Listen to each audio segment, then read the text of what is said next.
Hi, everyone, and welcome to episode 222 of the Tick Bootcamp podcast. The title of today's interview is Action Taker, an interview with Amanda Rojas. My name is Richard Johannesson. And I'm Matt Sabatello. Now, we've learned through 222 episodes of our podcast that there is a formula for healing, and this young woman is a manifestation of that formula.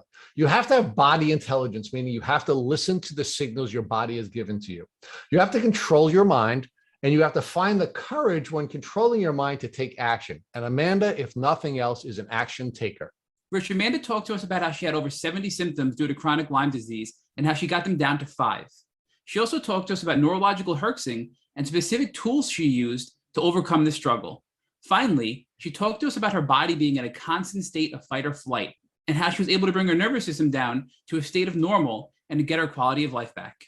Matt, in the end, this story sounds very much like a Marvel superhero story where you have a young woman who was an athlete, so she was in tune with her body. She had a mother who was urging her always to stay in touch with her feelings, and she was always an action taker. And when you put that all together after the Lyme disease journey she went on, she is very much like a Marvel superhero. So Matt, without further ado, I'm really excited to introduce the action taker, Amanda Rojas, to the Tick Bootcamp community.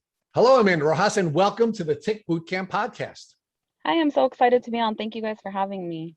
We're really excited to have you, Amanda, and Matt has been really excited all week to interview you. So finally, the moment has arrived when Amanda Rojas has joined the Tick Bootcamp podcast. So Amanda, where are you right now? I am actually sitting in my vehicle at my sister's softball tournament. We're diehard softball family, so we always have something going on. When I feel up to it, this is our happy place.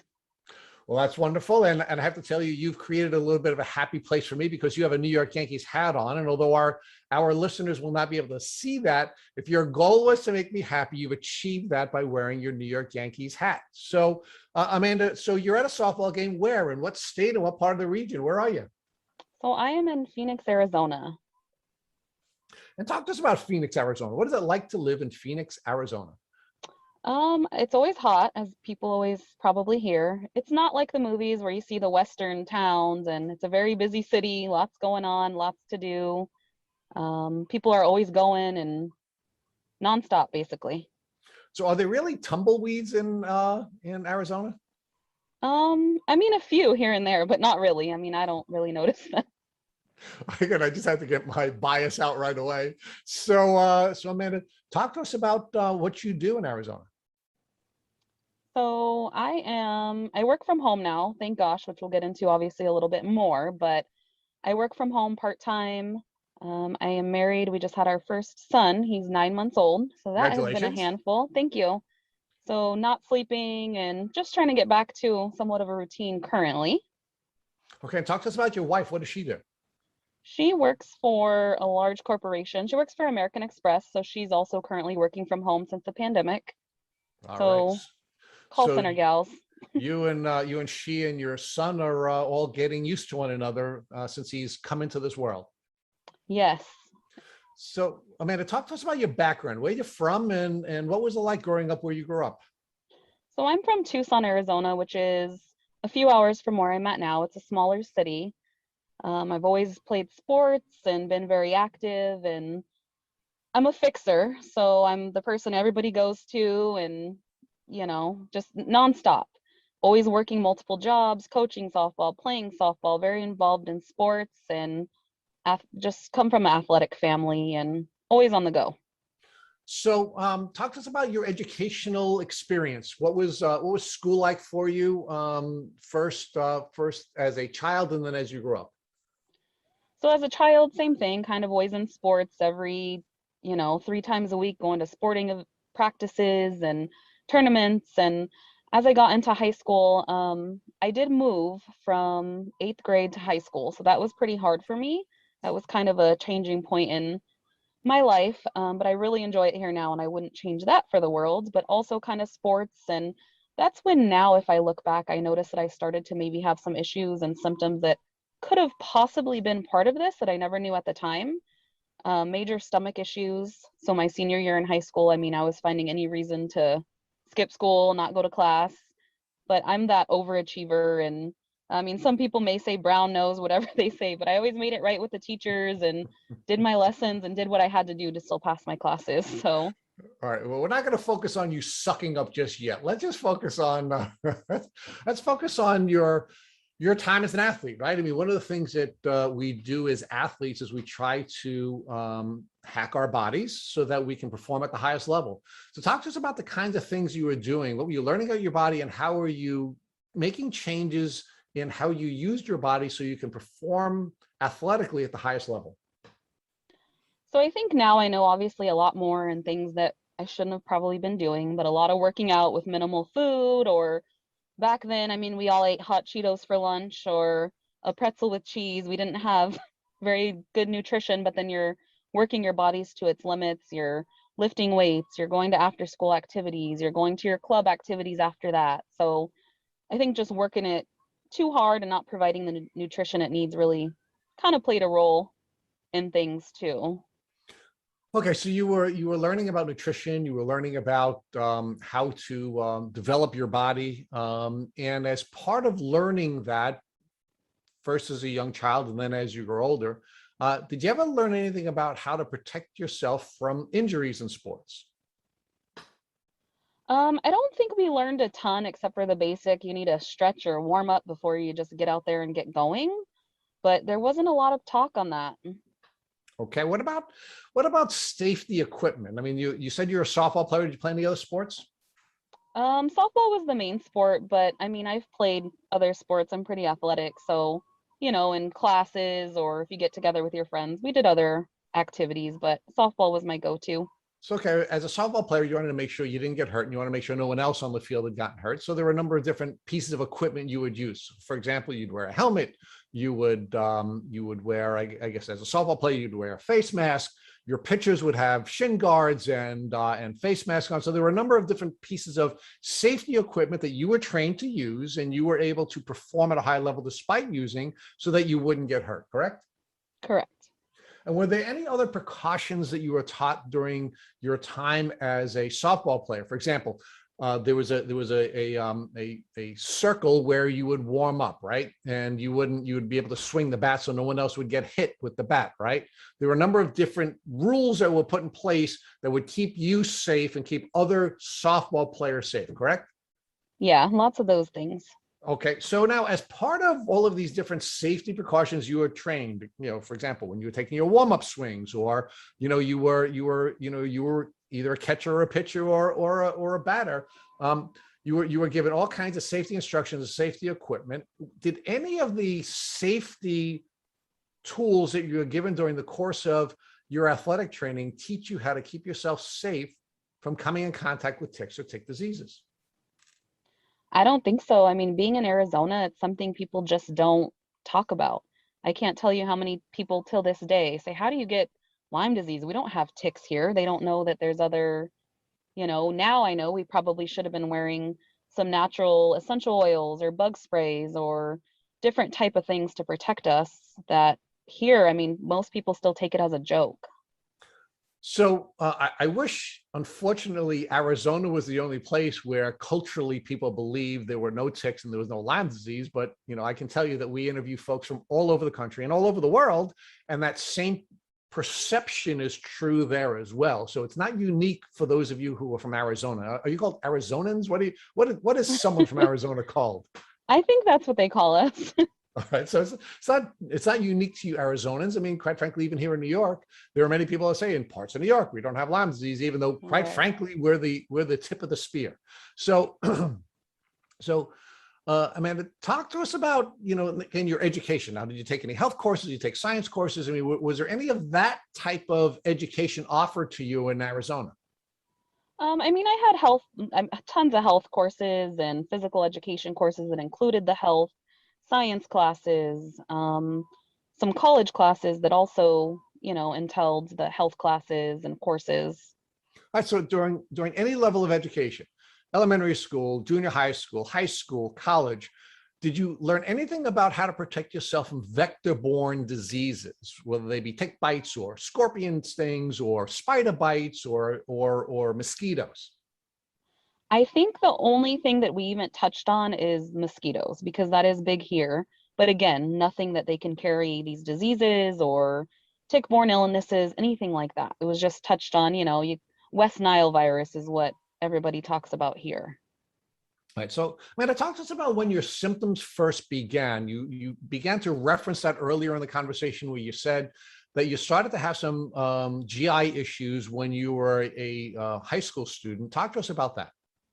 So I was in high school and I would just have an uneasy stomach. I mean, nauseous, and I would always just think I would just kind of attribute it to a nervous stomach. Like, oh, I have to take a test today, or oh, I had this thing where silence just wasn't my, I didn't like to be in a silent room. It would kind of give me a little bit of anxiety and just minor anxiety. Things then that I didn't really, everyone just told me, oh, it's just normal. Teenagers go through these things. Maybe you're uncomfortable with people in the room or whatever the case may be.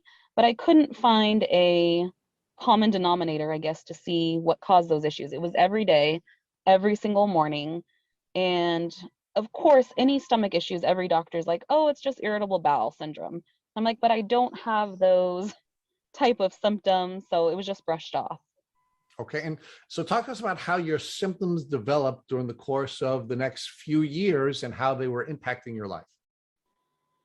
So I think it was around, and I'm bad with the time frame here, but it was either 2015 going into 16 or 16 going into 17, somewhere around there. It's been about 7 years now. It was right before Christmas time, and I had, at the time, what they told me was a major flu. I mean, I was so sick, I couldn't get off the couch. I couldn't hold anything down. My mom is a little bit more natural. She's a dental hygienist, so she knows a little bit of background of things. And of course, we never took medication growing up. So her thing was, oh, chicken soup and let's do the healthy things. And it just wasn't getting better. So she got worried and took me to the hospital. And at the hospital, they diagnosed me with the flu because obviously they didn't run any diagnostic testing. They didn't do anything. They just said, oh, it's just a flu. It's going around. So at that point, they prescribed me Tamiflu. So before we go into this event, and I know this is a really important element of your story. I want to walk back to that window of time between when you first started having these stomach issues in high school, and then when you had this experience when you were 25 or 26 with this flu. How were your symptoms developing from the standpoint of your stomach issues all the way until the time that you had this flu when you were 25 or 26? So I think that I just constantly had these stomach issues the whole entire time. I mean, they never really got better, went away. Even after I graduated high school, I still had the issues. Just feeling very uncomfortable, always nauseous, sometimes having to throw up. I remember pulling over to throw up to go to work, and it almost felt like a nervous stomach. So everybody just kind of, brushed it off and, oh, it's just that anxiety, it's in your head type of thing. And so I'm thinking, okay, I'm crazy. Maybe it's just I'm anxious to go to work or to a softball game or something that I've done for many years that shouldn't have been a problem. So the stomach issues just continued. And then that's when it led into the flu portion, what they thought was the flu. So you consistently had these stomach issues between the ages of 17 and 18, all the way through the time when you had the Tamiflu incident where you had these flu-like symptoms, correct? That's correct. Now, did you ever see a doctor during the course of that window of time where you were suffering from these stomach issues for that 6 or 7 year window? Yeah, absolutely. At that point, I was still a believer, and there's a time and place for Western medicine, but at that time I'm going to the doctor and they should know what to do. I should take what they prescribe me. I should listen. And they tried a few different things, acid reflux medication, anti-nausea medication, different medication that would just calm down spasms, things like that, but nothing really worked. I even tried an anxiety medicine because I'm like, you know what, maybe they're right, but it did nothing. It only, made things a little bit worse. Okay, so let's pause there for a second, Amanda. So you're going to doctors on a pretty consistent basis. No one's able to give you any medication or anything that works. And they finally start to now suggest to you that you're suffering from an emotional issue. And you never really believed that, but because you had run out of options, you even tried a mental health medication. Yeah, that's correct. So now, did you ever really doubt whether there was something physically wrong with you when you were going through this problem with all the doctors telling you there was nothing wrong with you, or did you really know there was something physically wrong with you, and the doctors were just unable to find something? At the beginning, I knew something was wrong because things just randomly changed. I never had that problem before. You know, I think it was my senior year. I never had that issue before. It just kind of started happening. So I knew something was wrong, but at the fact that doctors are just brushing you off, they don't even sometimes want to take lab work or do anything. It kind of made me feel like I was crazy. So then I questioned, okay, is this in my head or is it really me? But at the fact that nothing was helping, I knew there was some kind of root cause. There was something going on. So essentially what was happening, Amanda, was because the doctors were not able to find anything wrong with you based on their training or their education or their testing, they were essentially encouraging you not to follow your intuition and not follow the signals your body was giving to you. That's correct. So now let's talk about whether or not there were any patterns, right? So for example, one of the things that we're learning through our podcast is that there is a meat allergy called alpha-gal. And it's actually a pretty common tick disease that many people have. The problem is that it's very difficult to diagnose. And although many people think that a meat allergy would cause you to suffer, anaphylactic shock, in most cases, it doesn't result in anaphylaxis. So it doesn't have to be that extreme. But the other thing that's interesting about that allergy is there are meat products in everything we consume. So it's not like you have to eat a steak and then you're going to have this response. There are a number of different things that you could either wear, clothing you could wear, or you could even take common medications to treat, for example, a stomach ailment. And that medication itself will have mammal proteins in that very medication. So one of the things that we want to certainly urge you to discuss with your doctors and think about is whether or not you were suffering from alpha-gal and you had the tick disease back then. So let's fast forward to your flu incident in 2016. You're about 25 or 26 years old at the time, and you try some traditional tools, and your mom, who's a traditionalist, tries to give you chicken soup as a vehicle for helping you to improve, and you're just not getting better, right? So they bring you to the doctor and they give you Tamiflu, right? Yes. And the Tamiflu, I was already in the situation where I had moved out. I lived on my own, with some friends, and I'm like, I'm not paying $200 or $300 for some medicine that they say might help. And my mom's like, I've never seen you this sick. I'm not somebody to push medicine. I don't even like you to take medication, but seeing how sick you are, maybe it's a good idea. So she purchased it for me. I took the Tamiflu. I was not able to keep it down. So luckily now, in knowing or learning a little bit more about the Tamiflu, I know that was probably a good thing I wasn't able to keep it down. Well, again, the question really is, and let's talk about that. So why do you think it may have been good if you did not keep it down? And my concern is maybe you kept some of it down, and maybe it was immunosuppressant, maybe it wasn't. But let's explore that, because Matt and I have been hearing a lot about Tamiflu this week. And so we don't think it's a coincidence that we're interviewing you this week. Talk to us about why you think it may have been a blessing that you didn't keep down the Tamiflu. So I'm a fixer, as I've kind of said. So once all this stuff started going on now and doing all this research, I read every book, I listen to all the podcasts, I do everything. When you're that determined to get better, it's almost a bad habit in itself. Sometimes it's too much, but I know it brings your immune system down. I've heard it causes seizures.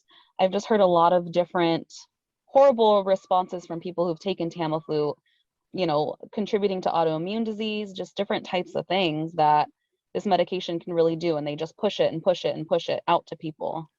Well, so here's really, I think an important point for us to focus on, Amanda, and why a lot of folks are coming down or feeling uncomfortable with Western medicine, right? I mean, if we're using cookie cutter medication, if we're taking cookie cutter approach to treat people, then unfortunately there are going to be a subset of people who are going to get sicker when we use the wrong medication, right? Because you walked in suffering from acute Lyme disease, right? And the symptomology of acute Lyme disease is very similar to flu. In fact, it's often called a summer flu, right? So when we walk into doctors and they give us a cookie cutter resolution to what are seemingly simple symptoms like the flu, in some cases they will hurt us worse than help us. And in your case, you probably were hurt worse than you were helped, because the Tamiflu was immunosuppressant and you were suffering from Lyme disease, and the doctor never even considered that perhaps they should pause for a second before prescribing Tamiflu, because maybe you should have been prescribed an antibiotic or some other tool that would have been more appropriate for for what you were suffering. So talk to us about how things developed after you had this experience at the emergency room and you took the Tamiflu, which may or may not have had an impact on your developing symptoms. So I think ever since I got the flu, that's when, I mean, everything in my life was turned upside down. So I had this flu that kind of slowly started to go away, but I was starting to get these crazy, scary symptoms. I had been living on my own. I graduated at 17. I moved out at 17, very independent, doing my own thing. And all of a sudden, I mean, I had the worst panic attacks I've ever had in my life. Very, I guess, psychiatric type of symptoms that I didn't know what was going on. I would just panic. My brain felt like it was going to explode. I didn't know what was wrong. I was 25, 26. I moved back in with my parents. And when I say I moved back in with my parents, I mean, I slept in their bedroom. I was scared to go to sleep. My heart would pound. My heart would race from doing nothing. My heart rate would get, at the time I wore one of the smartwatches. My heart rate was 170, 180 from just doing nothing. I continued to go to multiple doctors, and it's just regular anxiety. It's all in your head. So at this point, I'm really starting to believe I have this crazy anxiety.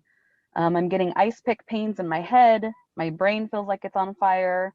I never had the major joint pain, but I would have a couple strange things. My pinky would blow up to the size of, I mean, I don't even know. It would be huge. They would tell me it was from holding my phone.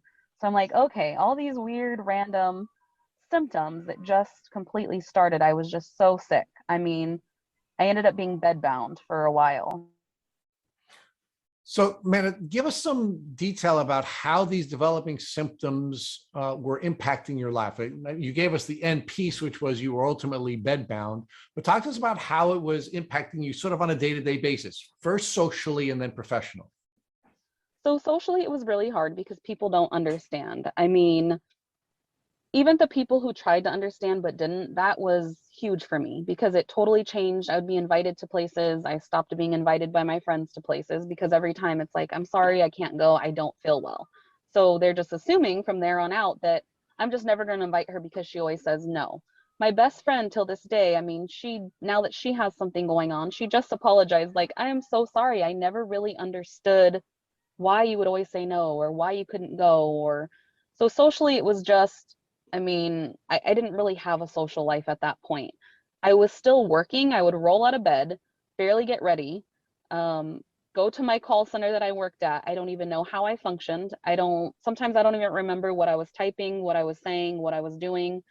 I had to completely cut back my hours at work. So it was affecting my social life, my job. I stopped playing softball. I stopped coaching softball. So it was very depressing. I mean, everything completely flipped upside down. So Amanda, everything that defined Amanda, whether it be her friendships, her job, her athletic activities, her coaching, were being stripped from her. Yeah, that's absolutely right. And I mean, my dad is a police officer, so he's used to staying up nights sometimes. So when he's home, I was sleeping in his bedroom, like making him touch me, touch my arm, touch my pulse. Like, I'm not going to sleep if you're going to sleep. So if you're going to go to sleep, I'm staying awake. I was scared to die in my sleep. I was so sick. I just didn't know where to go, where to turn, what to do. So, Amanda, how many different doctors did you treat with between when you first started having these symptoms in high school, these stomach symptoms, to now these chronic symptoms that are so bad that you've lost everything that would identify Amanda, and you're back at home in your parents' bed asking your dad to stay awake and keep an eye on you so that you're not going to die in your sleep? I kind of went back and counted and looked through some of the lab work and different stuff I had. I mean, I have this huge binder full of stuff, and it was probably 30, 40 doctors. I would say 50 urgent care visits, hospital visits. I mean, I went everywhere. They referred me to every different doctor, and I went because I thought, there has to be something that they can do to help me. And were you ever diagnosed with anything during the course of the time you were on this diagnostic journey? So I was just diagnosed with anxiety, panic attacks, chronic fatigue syndrome, and IBS. Okay. Now, did you believe first that you had any mental health issues? Meaning, did you buy into any of those diagnoses, or did you know that the doctors were wrong when they were diagnosing you with these mental health issues?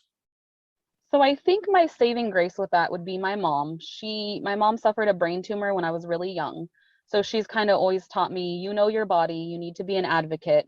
Did I go down the rabbit hole of maybe having anxiety and panic attacks and something like that? Yeah, I did. But I think she was the one to really pull me out of that. Like, you know your body better than anybody. Yes, you are suffering these things, but something's wrong. Something's not right.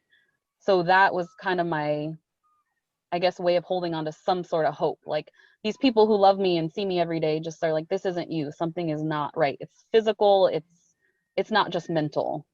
So you came from a culture where your mom told you to believe what you were feeling, right? Your feelings are real. They're signals. They serve a purpose. And even though the people who you were treating with, you were trying to build a treatment or a diagnostic team, even though those people were telling you that what you were feeling was wrong, because you were raised the way you were, you believed that these signals were real, and you didn't allow the professionals that you were going to interfere with the signals that you were receiving. Yeah, that's correct. I think my perspective on Western medicine totally changed since going through that. I mean, you get 15 minutes in a doctor's office and they tell you, oh, these are too many symptoms. I can't deal with this at once. You're going to have to schedule multiple appointments, or you need to go to X, Y, and Z. And it just was getting exhausting, and I was totally being brushed off. Okay. So let's now talk about your diagnosis. You finally were diagnosed with Lyme disease. How did that happen? So I think I found my naturopath. Well, I did find her on Instagram through a friend, and I didn't know much about naturopathic doctors. I didn't know what to expect, but I see her posting about Epstein-Barr and all these things that come along with Lyme. A few friends had mentioned you probably have Epstein-Barr. So I kind of started going down that rabbit hole, which of course I ended up having because Lyme disease comes along with Epstein-Barr. So I made an appointment with her. My wife and I went. It was about an hour from our house. We drove out there not knowing what to expect and really not even knowing what to think. We had a meeting with her and went over everything. And I mean, it was a shell shock when we saw what the cost was going to be, but she was the sweetest, nicest, most caring person in this whole entire journey that I've ever met. She hugged me. She told me she'll do everything to try and help me. So just that in itself was really important. I felt comfortable. I felt well. So we signed up for her program that day. Okay. And now, did you have any suspicions that you had Lyme disease before you were finally diagnosed?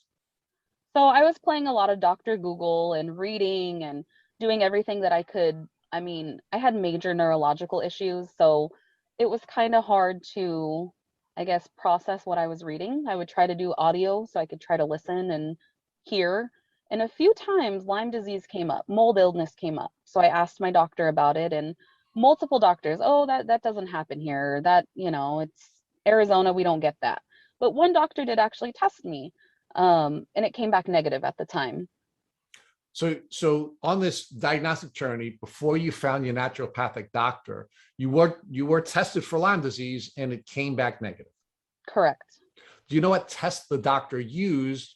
And did the doctor suggest to you that the testing was not accurate, in that Lyme disease in most cases needed to be diagnosed clinically?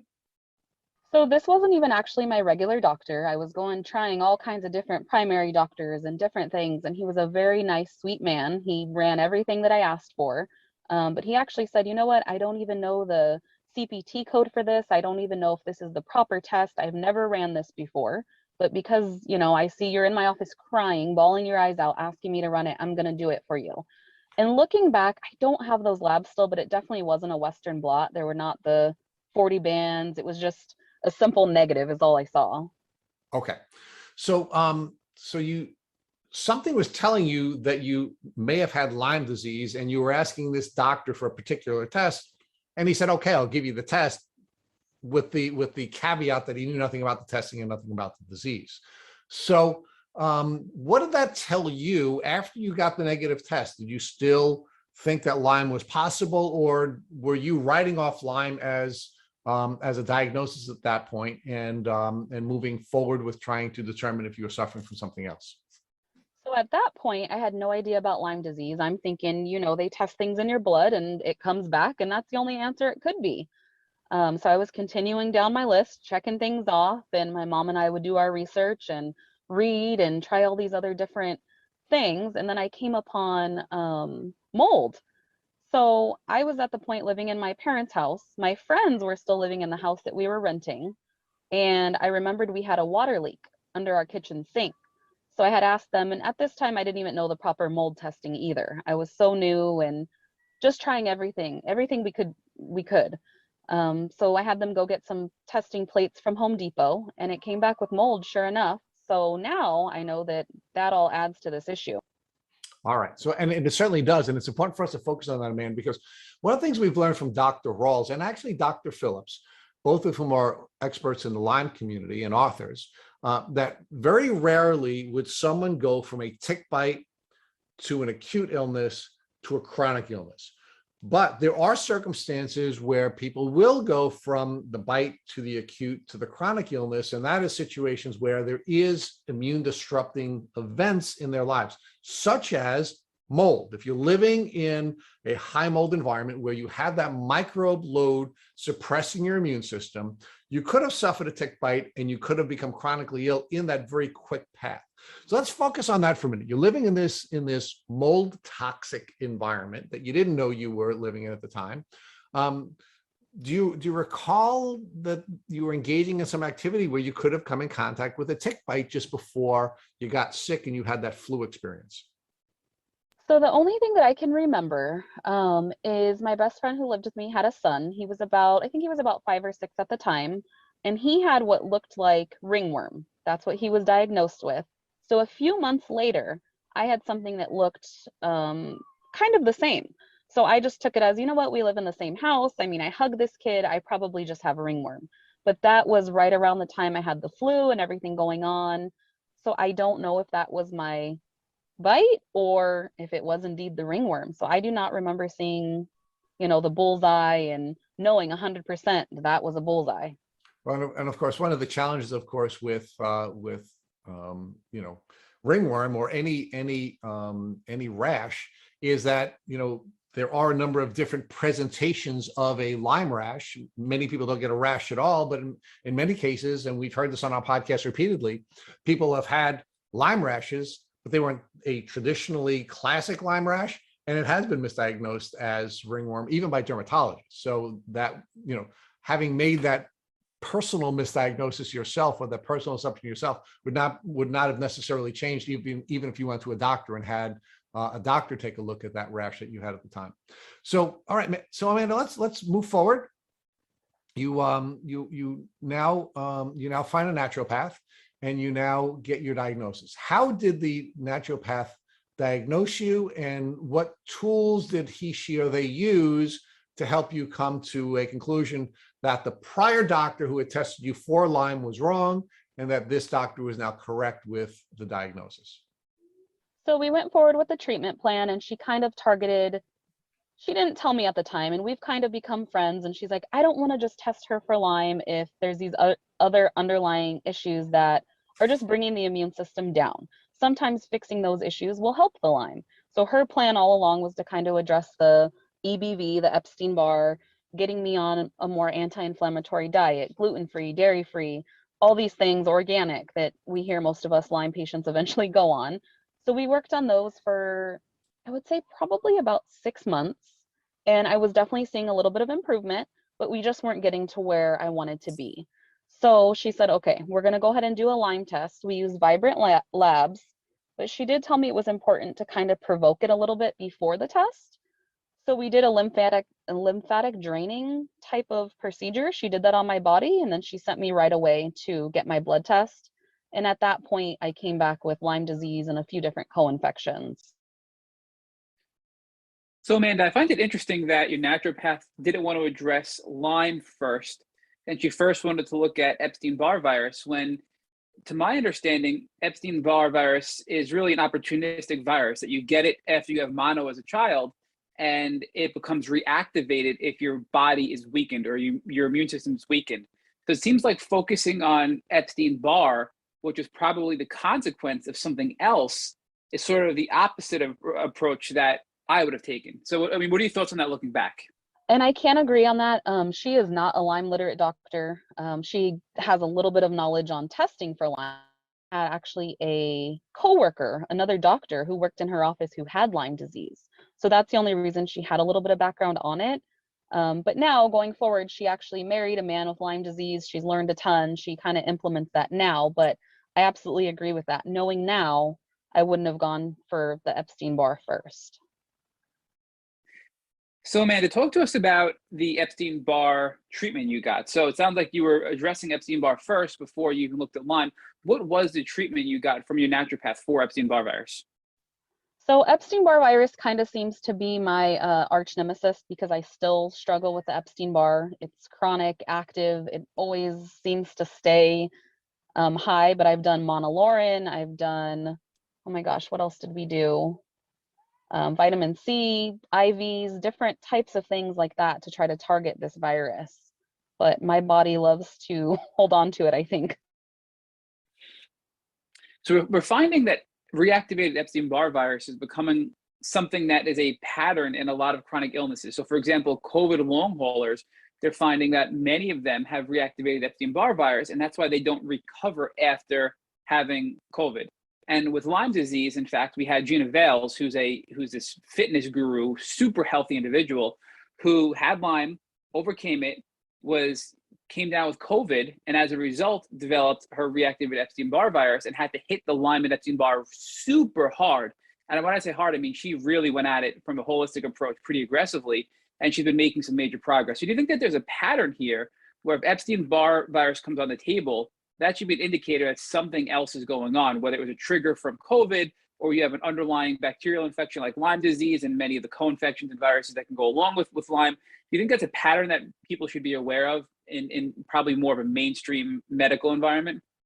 Oh, absolutely. And in regards to that story, I can absolutely relate. I had Lyme. I was in the middle of my treatment, which we'll get to later, and I got COVID in the middle of my treatment. My whole entire family got COVID, but I was the only one to really, I mean, it knocked me back. I was in bed, I was bedridden, and now my Epstein-Barr levels are really high again. So I definitely think any type of virus activates my EBV and makes it worse.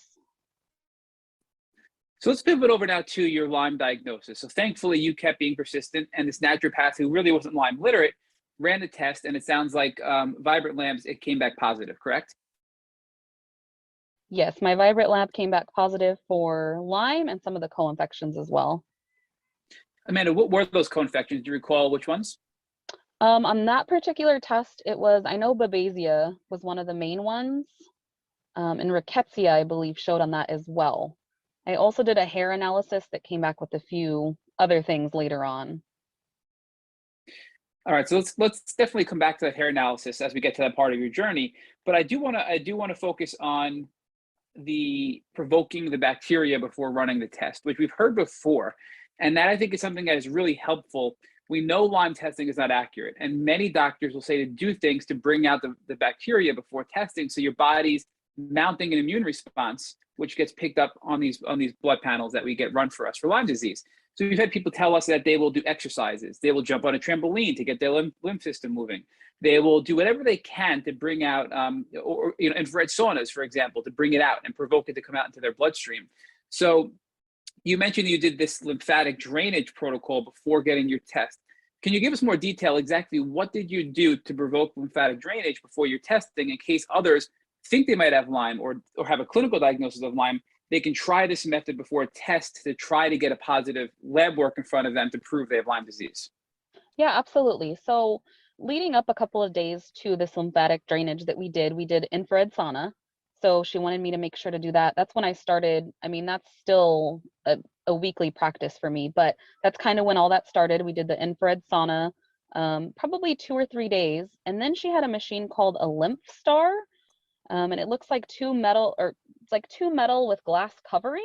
It's something, even now, I haven't heard of very often. She rubs it over my entire body, especially targeting like the fatty areas, your breasts, your stomach, things like that. And then after that, she sent me right from there to do my blood work. So once you had the positive lab work, did you decide to treat with this naturopath, or did you pivot over to a doctor who was more Lyme literate at this point? So I think it was kind of hard because I did stick with her for quite a while. At that point, I still didn't know that much about Lyme disease. I cried because I was so happy I finally had some kind of idea of what was going on. I wasn't crazy. It's not just Epstein-Barr. It's not just this or that. And so that part was very, I don't know, that made me happy. But at that point, we still just kind of continued to treat the same and work on things. She told me I needed to address EMFs, and that would be kind of the root of my issue. But obviously, I mean, there's definitely more to it. So when you say, obviously, can you expand upon that for our listeners? So EMFs are electromagnetic frequencies, I believe, which can have a harmful impact on the body. So by reducing these electromagnetic frequencies, it can allow your body to be in an environment where it can heal, I think is the idea behind that. Is that correct? Yeah, that's correct. So she came over to my house and she had some different tools that I'm not super familiar with, but they're EMF readers. And she was kind of reading around the house and, okay, your smart TV gives off a lot, your Roomba gives off a lot of these EMFs. Here are some ways to kind of make this better. Get the Roomba out of the house if you have to have it, plug it in the garage. She provided me some dirty electricity plugs to kind of help with the dirty electricity in our house. A huge thing that she asked us to do is unplug the router every night. So at least when you're sleeping, they say, if your router's unplugged, it helps you heal better because it produces so many EMFs. And that was kind of the extent of what we did. We just kind of tried to, I can't go crazy. I mean, I work from home. I need some sort of internet, and we do use Wi-Fi, but other than that, we kind of limited as much as we could. So Amanda, we had interviewed Jody Hudson, who's the mother of Alex Hudson and the founder of the Alex Hudson Foundation. And Alex was very sick. She developed MCAS and had severe electromagnetic frequency sensitivities. And she would say that when a cell phone charger was plugged into a wall near her, she would feel worse and be able to detect that increase in EMFs. So, and again, I know not everybody's like that, and that's probably the exception, but in your experience, were you noticing an improvement even at all or a little bit from doing all these steps that your naturopath recommended you take? I don't honestly feel like I felt I was still feeling so sick every day that nothing ever really changed. I didn't really have, sometimes people, when they leave their house, they feel better, or I didn't have those moments at that time. So yes, I had gradually, I guess, increased to a little bit better feeling, but it was still terrible. It's nothing a normal non-sick person would feel. So it was very hard to tell. And Amanda, you noted before you got your Lyme diagnosis, you had run a test and identified mold. So I guess the question I have for that is, what testing did you do specifically for mold? Because that's a very common question we get. And did you feel any better at that point at all when addressing the mold? So at that point, I had moved out, but I had asked the people living in the home to still run the test. At that point, I didn't know how reliable these Home Depot discs were that you put out on your house. And so now I know a lot more details on what you should do. But at that point, it did come back with some high molds. I was renting at that point. It was not my property. So they sent somebody in to do their remediation, or so they say. But all they did was cover it with another piece of wood and add bleach to it. So I ended up moving out of that home, but I did take my belongings because at that point I still didn't know how bad things were. So on that note, Amanda, it sounds like there's a couple of tiers there and you've learned since then. But at a minimum, you went to Home Depot, you had your friend go to Home Depot and get these discs to test for mold. And you were, I guess, fortunate, but also unfortunate enough to learn you had mold in that home. And then you had moved out and taken your belongings with you. So I think at a bare minimum, people worry about cost and out-of-pocket expenses for things with Lyme because they can really add up. So a simple test from Home Depot could be a first step. And if not, then they can move on to something else maybe and try more targeted, specific, more better testing for mold. But talk to us about that. So what other tests have you learned about for mold in your living space? And also, why did you bring up the point of you brought your belongings with you? How does that play a role in mold and your healing journey? So we now have, I've gone through a couple of different houses. Of course, you hear everybody's horror stories. The next house you move to has some sort of mold, and that of course happened to me. For a little bit of time, I saw a random doctor who provided me some tinctures, and I started to feel a little bit better. I can't even recall what they're called, but I know it's called Tox-Ease GL, but I don't remember who the company was, but I was taking that. So obviously it was kind of lowering my toxic load, but at that point I didn't really know what I was doing. So I moved when I started feeling that little bit of energy, took all my belongings with me. We ended up having mold, but at that point we were building a home. So I told my wife, this is the point I got with my wife, and I told her, like, we can't take everything. We need to really be a little bit better, do a little bit better, but still, even at that point, I still didn't know what I know today. So we still took the mattress from the first home, and it was in the guest room in our new home. Everything else was pretty much new. We got a new mattress, everything else was new. But one night we're like, I don't feel good, but we want to do something. Let's have a little staycation in our guest room and watch movies. So we slept in that guest room, and I was the sickest I had been in months. And she's the one who said, you know what? I bet it's that mattress. We're getting rid of that mattress. So luckily at this point, she just knows. I mean, anything like that, materialistic stuff doesn't matter anymore. It's hard. It sucks. I mean, it's a ton of money, but we dragged it to the street. We threw it away. I got the EC3 because at that point, I finally learned that that is something that really helps get rid of those microtoxins in the air. So we sprayed the room, we lit the candles, and I haven't had a problem in that room since. So I think that was it. So Amanda, talk to us about the EC3. Is that an air purifier that can actually purify mold that are mold-borne toxins in the air? So that is a company. They provide candles, spray, laundry additive, and you can use it, on carpets, on bedding, in your laundry. And I had seen it on social media. So I said, you know what, I'm going to try this. I don't use chemicals in my house. Supposedly it's pretty natural. So I've started using that periodically through washes of clothes or when people come over, and it's kind of been just part of our routine now. And so that will help eliminate mold, possibly, that can be in a mattress or on a rug or in your clothing, things like that. Correct. And I see people put it in their showers or in their drains just to kind of try to maintain. So I do want to focus on this because mold is a really important topic. And so many people have talked to us and said, like, we know somebody right now on Long Island who's going through mold remediation, who's suffering from chronic Lyme. And I think a common mistake people make is they realize mold is important. They spend a ton of money to get testing done. They then spend a ton of money to remediate the mold, but they don't realize that soft, porous surfaces like mattresses, like, stuffed animals, like blankets, like comforters, whatever it may be, those things can hold on to the mold. And even once you remediate the mold, you can still be exposed to it through these soft, porous surfaces that have the mold in it from pre-mediation times, and you're not going to get better. So can you talk to us about that and what types of items you should really look at in a house when you're remediating mold that unfortunately you might have to just throw out? I mean, we interviewed many guests that have moved out of homes and thrown away all of their personal belongings just because they realized that it would continue to keep them sick if they didn't get rid of some of their belongings that had so much value to them, that were sentimental objects. Yeah, and I'm still kind of continuing to learn as I go because, as we did move, I got rid of anything porous, couches, bedding. I mean, we did keep some towels and things along those lines, but when I moved, I still wasn't as aware as I am now. I guess I don't feel the difference on major or little items, but the major stuff I felt. So the little items, I still spray them daily with the EC3 as I can and try to limit that to see if that's part of the issue. But I know they say anything porous you probably shouldn't take with you. I know the hard surfaces you can kind of try to clean and do your best, but I probably would have not brought anything if I would have known that can still factor in or contribute. All right, so Amanda, let's go back to now where we are in your journey. So you have a Lyme diagnosis. Your naturopath is saying if we address EMS, you're going to feel better. You do a ton of things like addressing, the dirty electric, you're unplugging your router at night, all things that are good for your general health and allowing your body to be in a place to heal. But obviously that wasn't enough, right? So once you realized I did everything that I was told to do, I'm not feeling better, what were your next steps at that point?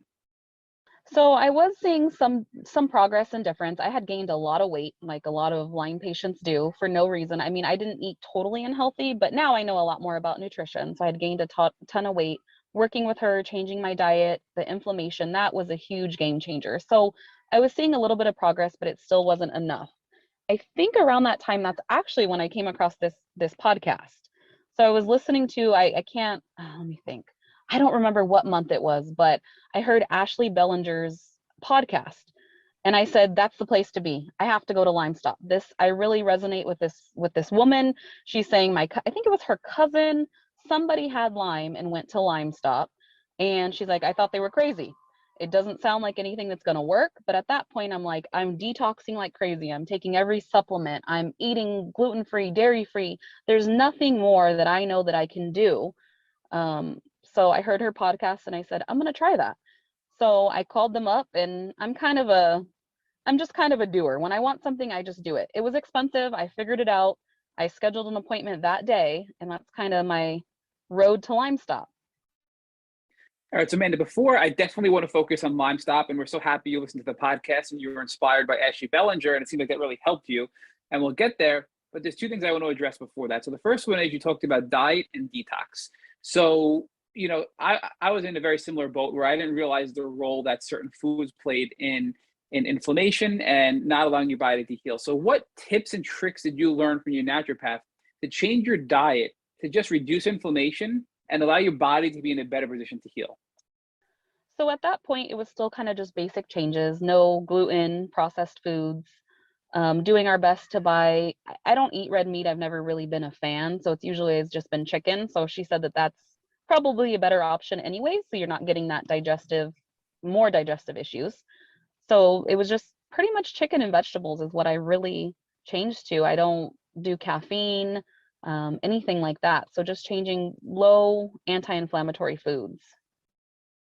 But let's expand upon that a little bit more. So I myself used to drink coffee regularly before I got sick. And now I'm on a strictly herbal tea. I mean, it's water and herbal tea for me, honestly. And I know caffeine, it just isn't good for me. I don't feel well when I drink caffeine. But so what are some of the reasons that things like caffeine and dairy and sugar, I guess, you know, let's identify a list of foods that can be inflammatory and aren't good for Lyme disease. So I've absolutely learned so much just in my journey. I haven't personally noticed, besides caffeine, anything that actually gives me, I guess, a response or an issue that I can pinpoint. But definitely with caffeine, I have heart palpitations. I feel like I'm having a heart attack.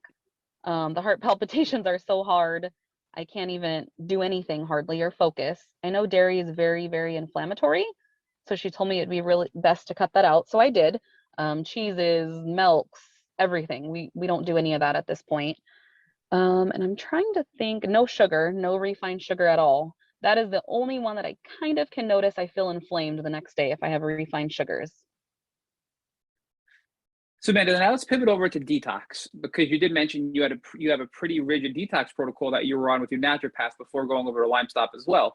So what specifically were you doing to detox while you were doing all these other things? So we were doing that LympStar machine, like I mentioned. I was doing infrared sauna at least 2 times a week. I think in my healing, that was probably one of the main things that I would feel after I got out or the next day, like, oh, I have maybe a little bit of energy. I think it was getting enough toxins out to kind of help me. We were doing ionic foot baths, some massage, binders, but I think the infrared sauna is what really was the best tool for me. I mean, I still use that. All right. So now I just want to be clear. So between the diet, all of your detox tools, the EMF reductions, and all the other things that you were doing, it sounds like those are the key 3 areas: diet, EMFs, and detox. You made a little bit of progress, but you said, I'm still not feeling much better. And that's when you went over to LymeStop, correct? Absolutely. I mean, I probably started with 70 symptoms. Maybe after doing these 3 changes, I had, I don't know, maybe 60, 50. So it was making a little progress, but still nowhere near livable. But you're a doer, you're an action taker. So that's not enough, right? You're like, all right, I cut back 10 symptoms, but I have 60 more to go. You listen to the Tick Bootcamp podcast, you hear Ashley Bellinger, and you go to LymeStop. And we're really excited to hear about how that went for you. So I started to research LymeStop as soon as I made my appointment, because of course they book you. I think I was 6 months out, and I'm just thinking, oh my gosh, am I going to make it to this appointment? I don't even know how I can live like this anymore. I was just fed up. I had tried a few online social media doctors that, you know, deal with Lyme disease and mold and EBV in between, just to kind of try to have, you know, something going on until LymeStop. Nothing really worked. And I think we were using cell core products, and it just triggered me so bad. I think I was having too much toxins come out. I was having Herxheimer reactions and just very sick. So fast forward to October of last year. It was a journey. We're in Arizona. LymeStop is in Idaho. I believe there's also one in Wisconsin, but the man who started it is Dr. Smith, and he's in Idaho. So my dad took a week off of work, actually my whole family and my wife, and my poor wife, I think, was 6 months pregnant at that time, something like that, 4 or 5, 6 months pregnant. So it was a miserable drive. And I remember we all packed up and we headed to LymeStop, and the treatment started. It's a 2-day treatment process. And I think at that point, so it's a 2-day treatment process. When you get there, they use magnets to kind of use your body's own immune system to target the infections. He also uses CBT therapy, which is a laser on your brain for neurological issues. So they go through, and I had a ton. I mean, I think I had 50 infections when I first started.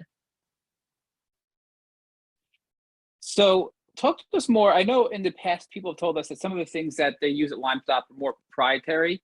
And I think that makes people anxious, because there are so many snake oil salesmen in the Lyme community looking to take advantage of people that are chronically ill. So LymeStop has helped many people we've talked to on this podcast and just in general in the community. But almost everybody we talk to says they don't give enough information to make me feel confident that they're going to be able to help me. So how did you deal with that, I guess is the question, right? Was it just faith that you said, you know what, I don't really fully understand what's going to be done to me, but others have had success and I'm going to give it a try? Because that's turned a lot of people off, and I think unfortunately so, because there's a lot of benefit to LymeStop. So I think I was definitely living on some hope there. I mean, it's a very non-traditional, non-invasive treatment compared to people who do stem cells or ozone or these other more invasive treatments. But these are the nicest people you'll ever meet from the moment you walk in the door. I mean, just friendly faces. They make you feel comfortable. They hug you. They go over everything in detail. And it sounds crazy. These magnets are on your body, and you're using your body to heal yourself.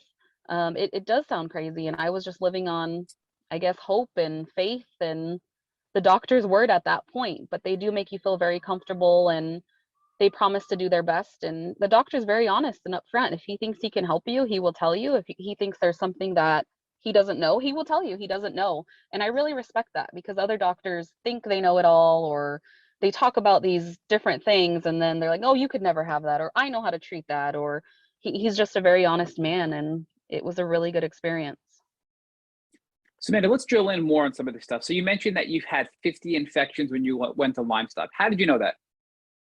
So he does muscle testing, which to me, that was the first time I've experienced it. I know I've heard of it on some of the podcasts and seeing some of these social media doctors, but they basically test you with vials against your body with muscle testing. So he goes through your entire body, basically from head to toe, and finds all these different infections, and he does label them a little bit different on what he finds. So some things are common, like we know Babesia or the Lyme disease in different parts of your body, but he finds blood viruses. He found Epstein-Barr. I did not provide him with any background. I didn't give him any lab work, blood work, nothing. And he found, I kind of did that on purpose, because the things I knew I already had, I wanted to see if he found, and he did. So let's go over some more detail here, because we recently heard about Biomagnetism from one of our guests. And it sounds like that the doctor at LymeStop, Dr. Smith, uses muscle testing to identify what infections you have. And then part of the treatment is he uses biomagnetism to treat. Is that correct? Yes, that's correct. And he explains it as it's basically bringing awareness for your body to treat that part of the infection. Right now, your body's so in fight or flight that it's just looking everywhere. It doesn't know where to start. And he kind of does it, to my understanding, it goes in the order of importance.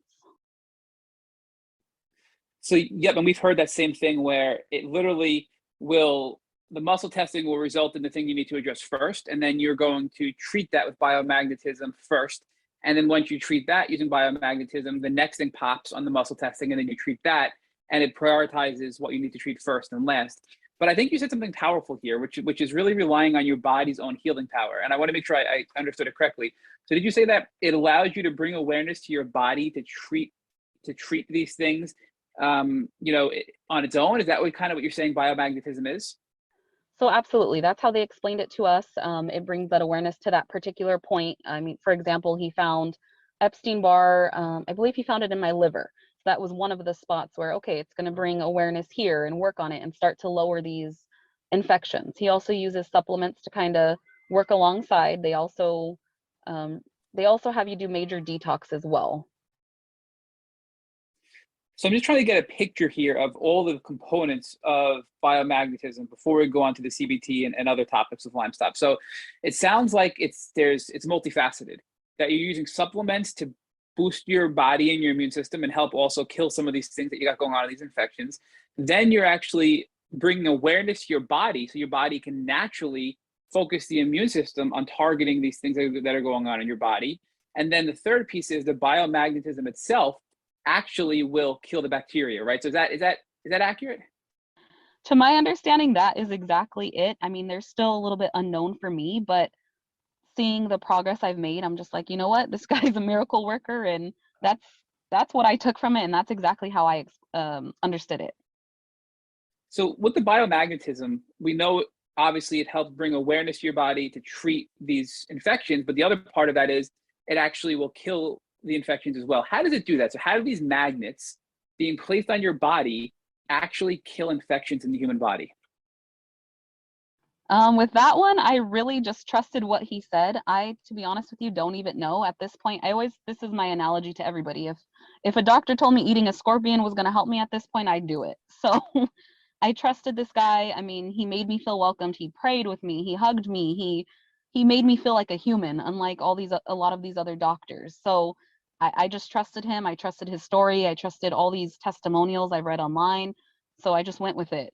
I had my whole family in there. My dad's looking at me like I'm crazy, like, what is this guy doing? But, even now they're kind of like, okay, there's something to this. So beyond the muscle testing, which then results in the biomagnetism, having supplements off to the side, and then also bringing awareness to your body to treat the infections, you talked about CBT therapy, which is part of LymeStop's protocol as well. So it sounds like that is using laser therapy to address pathogens in the brain. Is that correct? Yeah, so he uses that for any neurological issues. He found Borrelia in my brain, which was the cause of a lot of the neurological issues. So you go under this, it's like a laser, and you wear these sunglasses and you sit there for a few minutes. He sets his little settings. I don't know what that goes off of, but he has his little magic code. He puts it in there and you sit there for a few minutes each visit. So CBT, do you know what CBT stands for, Amanda? Oh my gosh, I can't. It's something brain training. I don't remember. So I think is it cognitive behavioral therapy? Is that correct? Is that sound right? That does sound familiar. So I'm just doing a quick Google search here, and it sounds like CBT therapy it's based on the concept that your thoughts and feelings and physical sensations can actually be interconnected, and that negative thoughts and feelings can trap you in a vicious cycle. So does this laser therapy sort of like get your brain out of a loop that it gets stuck in, and then reset your brain to then be in a more of a healing mode rather than this vicious cycle of of harmful neurological pathways? So I absolutely know a lot more now about brain retraining. I don't know specifically that the laser he uses focuses on that, but they do recommend after, their services, if you are stuck in flight or fight, to kind of move to maybe and try some brain retraining as well. So I would imagine it probably has something to do with that. So is there anything else at LymeStop that you can share with us? So obviously you have the key parts are muscle testing, biomagnetism, and the CBT therapy with the laser. Was there any other therapies besides obviously supplementation that you mentioned as well that you received at LymeStop that are noteworthy for our audience? So I wouldn't say it was a therapy, but I was really a believer when I know parasites now are a huge part of Lyme. No one's ever really addressed parasites to the effect that LymeStop did. He tells me to do these crazy moves. I'm putting my hand above my head upside down. He's putting magnets on my stomach and telling me I'm going to see these worms come out. And I'm like, yeah, okay, whatever. I mean, at this point, I'm still trying to have the faith and believing, but I'm just kind of like, okay, I don't know how this magnet here and my hand on top of my head is going to do this.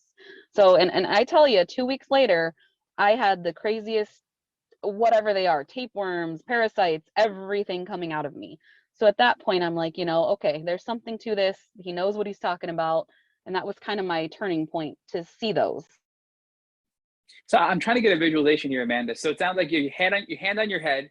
Like for some reason, I don't know if you said this or not, if this is my brain taking it too far. You're upside down and he's got magnets on you. And 2 weeks later, all of these parasites and worms come out of you. Is that so? If you could just maybe give us a recap of that, a better visualization so you can clarify my probably made up scenario in my head.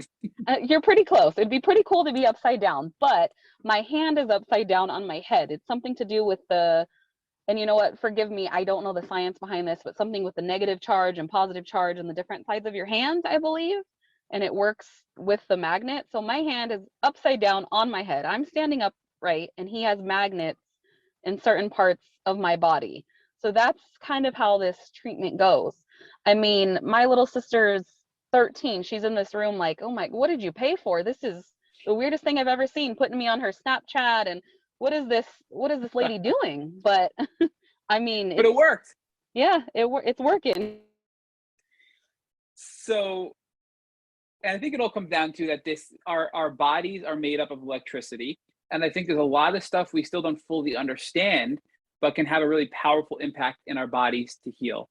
And using electrical frequencies with magnets and using electrical frequencies with our hands in certain positions, we are able to then allow our bodies to purge things like parasites. And parasites, we've been learning, Rich and I have been talking about this, parasites have become a topic of recurrence for the past month. And they play a major role in people staying sick when they have chronic Lyme disease. In fact, LymeDisease.org did an article about what factors keep people sick with chronic Lyme disease. And I think one of the five was one of several, I think it was five, were parasites. So talk to us about what types of parasites you were expelled, and not to get TMI here, but if you're comfortable, share with us, was it how you expelled them? Because we've heard of people expelling parasites from their nose, from their ears, pooping them out, all kinds of different crazy ways. So walk us through that and give us some more detail with that. Oh, it's okay. I'm not shy. My family's going to laugh when they hear this because, I'm sending them pictures and like, what is this thing? I mean, is this, my mom saw one and she's like, that thing looks like it has eyes, like it's alive. And the only thing that I know for sure that was coming out, and it was only when using the restroom for me, were liver flukes and worms. I mean, balls of worms. That's all I can tell you. And Amanda, what do they look like? So liver flukes and worms. Describe to us the difference between the two and how they look, because so many, and I know it sounds weird, but so many people are taking these herbal parasitic protocols and they're finding things and like, what is this, right? So I think the more detail you can give us can be helpful for people to identify what they're purging. Oh, my mom's going to kill me for talking about this on here. She's like, yeah, how do you send this to me? And obviously it was a cleaned up picture and everything was cleaned up. But the worms are just these long, giant, slimy things that kind of form in a ball. And the liver flukes, honestly, I've seen those before and I thought they were just food, not digesting. But the liver flukes look like almost like the skin of a tomato or a bell pepper. So liver flukes are like the skin of a tomato. That's a very good, I think, description of it, because I've been studying this a little bit, not to be gross, and that's a very accurate description, I think, from photos that I've seen of liver flukes. So share with us now, have you done anything else with just parasites, or was it just the treatment of LymeStop that allowed you to purge all of these wild parasites? So with any other doctor, I mean, they've kind of touched on, oh, you might have parasites or whatever. But with LymeStop, they also provide you a cell core product called Para-1, I think it's believed, or Para-1. So that's part of the treatment as well. But I didn't start taking those until they already started coming out. So someone could argue like, oh, it's from that. But I was honestly so scared to take that. I thought I was going to live in the restroom, but it's not like that. It was just an easy detox. And that was the most noticeable. It's the weirdest, grossest thing ever. But at that point, it kind of was like, okay, this is working. Like whatever he told me, there's something working, whether it completely works or not, something's coming out. All right. So now let's go back to your symptoms. You had 70 symptoms. They're down to 60. You go to LymeStop. You're at LymeStop, I think you said for 2 weeks, Amanda? So for LymeStop, it's actually a really short treatment. We were there for so long because it was a 17-hour drive, but it's a 2 or 3 day process. It's 5 appointments. The first appointment's about an hour. The rest are only 30 minutes to 15 minutes, the quickest thing. And then you go back 4 months later for a follow-up, and that's only a 30-minute appointment.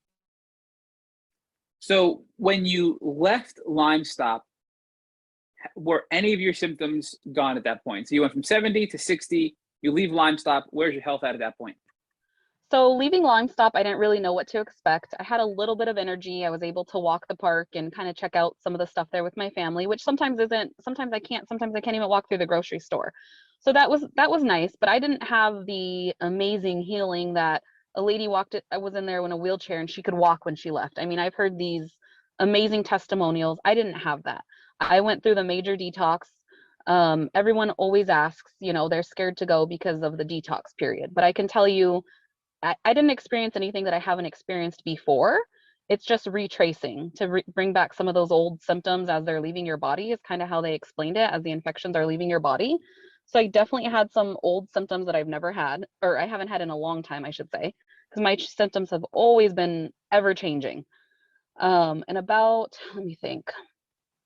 I think it was about the 8-week period as I finally started to feel a little bit of something. My brain fog lifted just a little bit. I could think. I wasn't putting my cell phone in the refrigerator, calling it, trying to find it. So a little bit of my brain fog lifted. So that to me was huge. I mean, I've always felt like I'm in a movie, or I don't know. I mean, I find myself slapping myself in the face lightly in the mirror, like, am I real? Is this happening? I was in such a bad fog. So I said, okay, maybe this is working. It didn't, we went to our 4-month follow-up. Even at that point, I had gotten COVID in between then. So at this point, I don't know what's COVID. I don't know what's still Lyme. I had major POTS. I could hardly walk, but I'm like, I have to go back. I believe in these people. This is going to work. So I went back. He found COVID antibodies in me. So he even tests for that. He did a little bit of a treatment. He has some kind of pressure, or it's like almost like an acupressure point that he also treats for COVID. So he did that on me as well. And even at that point, that is usually people's turning point around the 4-month mark, but I still wasn't feeling, I guess, even 50% better. My major turning point was around 8 months. 8 or 9 months, my brain fog is completely gone. My neurological issues are almost gone. Those are the main ones. At this point, I believe I probably only have about 5 to 7 major symptoms that I'm still trying to work out. So for me, that's huge. I mean, I probably feel 60% better. So it took you about 8 months after LymeStop to get down to 7 symptoms, and your brain fog and your neuro symptoms were gone at this point, it sounds like. So do you think, and I know it's such a hard question because you do so much, but do you think that that LymeStop is the credit for this, or do you think were you doing other things as well in the interim? I think LymeStop is definitely the icing on the cake. I've been doing all these other things, I mean, for years. I didn't see this major, I haven't changed anything except for going to LymeStop and taking the supplements they've given me. But some of those supplements I've taken before. So I definitely think, that's caused major change. I mean, it's great. So just to repeat that, 'cause I think it's really powerful. When you went to LymeStop, and for the 8 months after, you didn't do anything different other than what LymeStop did for you and the supplements they put you on, and whatever you were on before that really wasn't working. And that's what got you 8 months later from 60 symptoms down to five-ish, and your brain fog and your neuro symptoms were almost completely gone. Absolutely. And I think the importance of it is some people go there and they're not ready to change their diet or do the detox or whatever the case may be, because they do put you on a strict diet. They do put you on this detox. But I had already been doing that for so long that that portion of it wasn't a huge change or hard for me. I was doing Epsom salt baths, the infrared saunas, eating healthy. So that part of it for me was easy. So when you say the detox part of LymeStop, and that's what people get really afraid of, are you talking about like the herxing that occurs as a result of killing the pathogens? Is that what you're speaking of? So yeah, absolutely. At LymeStop, I don't know, they just refer to it on all their paperwork and talking as their detox period, but it is almost like herxing. But again, like I said, I see so many people on this. There's a Facebook group to kind of read about LymeStop and learn about it, and a support group. And so many people post on there that they're so scared because they're scared of this detox, Herx reactions that might happen after. But almost everybody that I've talked to, they didn't have anything worse than they've ever experienced before. It's just retracing to back to some of those old symptoms that are uncomfortable and you don't particularly care for. And Amanda, I think what you're saying is so powerful, because I can tell you, that fear is real, and many people are afraid to go to LymeStop because of this detoxing. But I feel like no matter what you do to treat, you're going to have this retracing, which I think is a really powerful term you gave us today. So, the protocol I'm on is having me do that as well. And I was so afraid to go onto it, thinking, I can't afford to go backwards because I have to be able to work. I have to be able to continue to do Tick Boot Camp. But if anything, I feel better. Today, I'm 3 months into the full protocol. And, Rich and I talk about this regularly. I experience what you call retracing, where symptoms from 5 years ago that I haven't had in probably 4.5 years are coming back. And then you get a little freaked out, but then they go away and you feel better. So it's almost like these symptoms are coming back as they're leaving you, because it's bringing all this old deep down stuff out as you're getting rid of it. And whether it's LymeStop or another effective protocol, I think that's part of the healing process, to get these things that are deep rooted out of your body. So for anybody listening who has that fear, it's not as scary as it sounds. I think, Amanda, you would agree, and it's a necessary part to heal. And you're not going to have this major setback where you're going to get bedbound again. Yeah, absolutely. And I kind of live by that now, and I agree completely with that. I mean, I have medical anxiety and fear at this point, and going into this, I mean, that is another huge symptom that I forgot to mention. I would wake up out of my sleep with these major panic attacks and anxiety and my heart just pounding. And since then, I don't have that anymore. So it's actually helped to lift some of that fear off my shoulders. So I think a lot of that is, our brain and the trauma we've been through. So your anxiety is gone as a result of LymeStop as well. I wouldn't say completely gone, but at least 90% better. And I'll take that, because that was one of the neurological and the brain stuff is very hard to, as most people can agree, deal with and work with. I mean, I would have to tell myself sometimes, like, how to tie my shoe. I would have to really think it through, or basic simple things like walking. I would have to, okay, 1 foot in front of myself, like, I can do this. So, man, it sounds like LymeStop is pretty low risk, because it's not anything that's crazy that can really harm you in any way, with the exception of maybe having some of these herxing reactions, which are, to your point, nothing you haven't experienced before with the retracing process. So one of the things that Dr. Rolls always talks about is, when exploring new therapies to treat chronic Lyme, you want to look at risk and cost. So the risk is pretty low for LymeStop, but where does LymeStop land in the cost parameter of assessing a new treatment protocol? So compared to the things that I've tried, I mean, I don't think it's crazy. It's $3,500. I don't know if they've changed that, but it is a $500 down payment, and then you pay the rest when you're there. That includes all 5 treatments plus the follow-up 4 months later, plus 4 months worth of supplements. So, I mean, we've spent almost $10,000 just going to a naturopath. So to me, I don't think it's worth it, and it's non-invasive. You're not going to another country. You're not getting your veins pricked, or I think everybody should try it. If it doesn't work, it doesn't work, but it's one of those things that if it does work, it's non-invasive.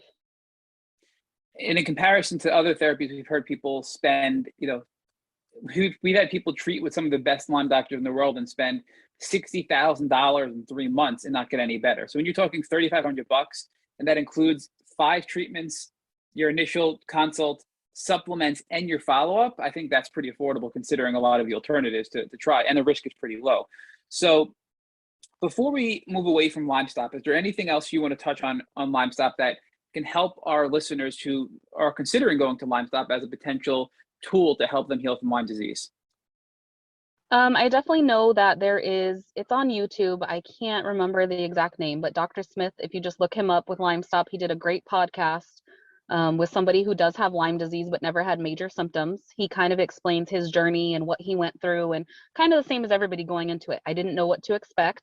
And through his detox period, he did feel symptoms. He did feel things coming out that he hasn't had or felt. So it was a really good podcast to kind of get me prepared and know what to expect, know this works, and and he's also featured in a book as well. So if you look up LymeStop, they have all those different tools and things you can kind of look up prior and know a little bit more about the process.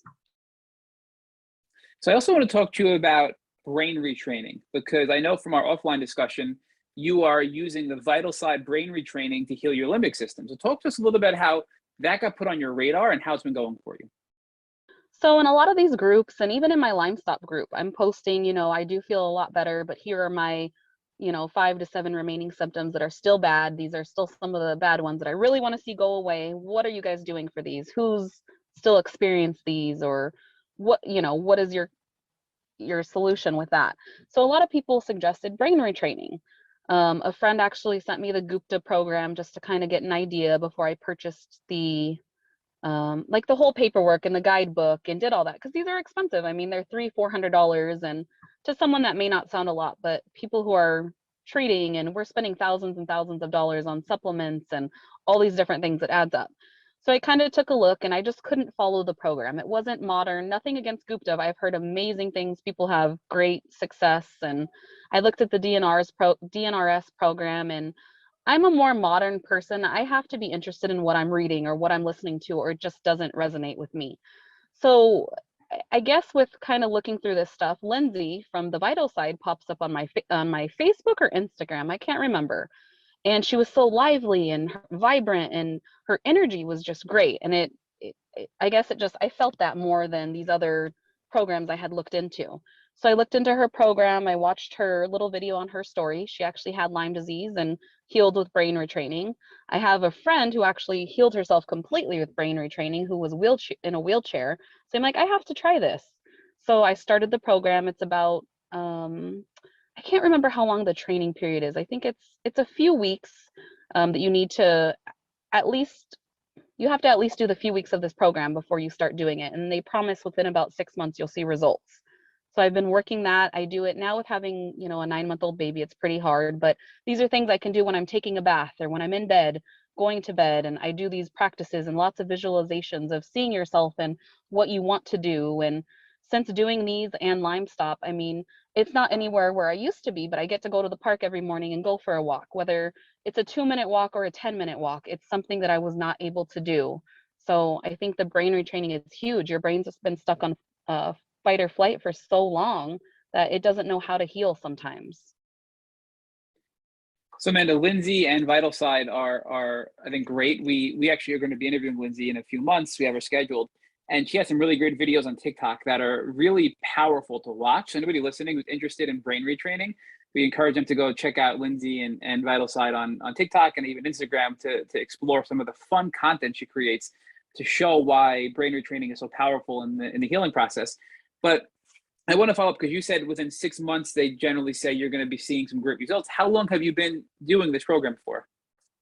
So I think I started it after my gosh, I can't even remember. I knew we were going to go on a vacation in July. So I started it 6 months before that July vacation, because I'm like, okay, I want to see myself on the beach. I want to be able to walk to the beach, at least to get to the beach and just relax and hang out there every day. So those were kind of part of my visualizations and what I work towards. And I was able to do it. Like, I really feel like, I don't know that just by testimonials, I know it heals people completely, but I do think it helps. It's helping my brain get back set and to some normalcy. And I think, Amanda, a lot of people have been discredited by the medical community and told it's all in your head. You're not really sick, right?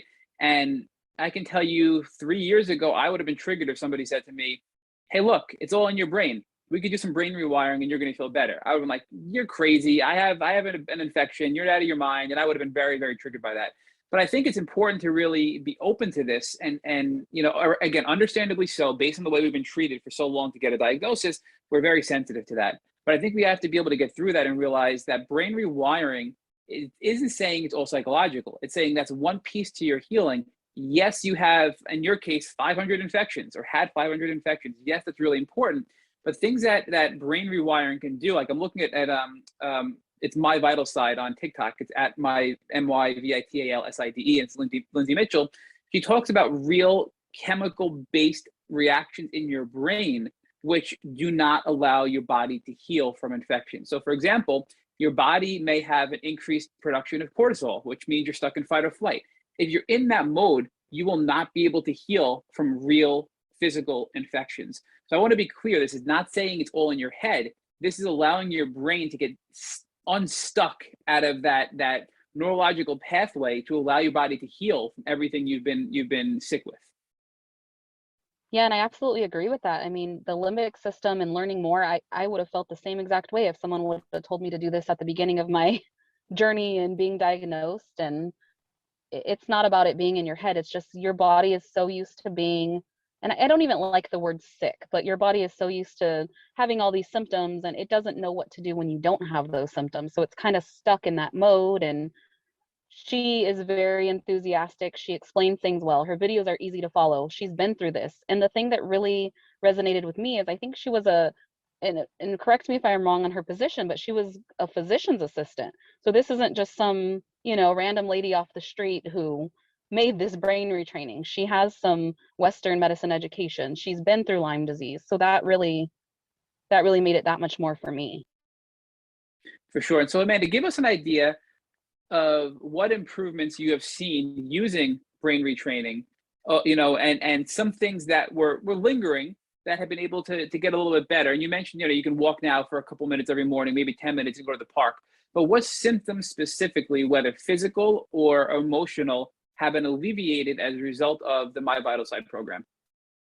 So I think I still have a lot of fear around not feeling well, or am I going to be able to get through this event? Or if I go to the grocery store, am I going to be able to walk, get what I need, go through the cashier and get to the car before I just can't stand up any longer? So I think a lot of the fear based around, am I going to be able to do this?